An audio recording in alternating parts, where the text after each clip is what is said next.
அத்தா, உங்க அருமை தெரியாம உன்னை தொலைச்சு போட்டனே அத்தா. என்னையும் உங்களோட கூட்டு போயிடாத்தா.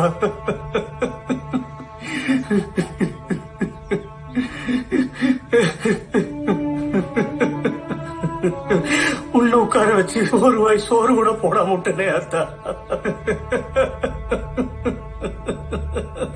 இந்த பாவி பையில ஏன் அத்தா பத்த? எனக்கு பத்த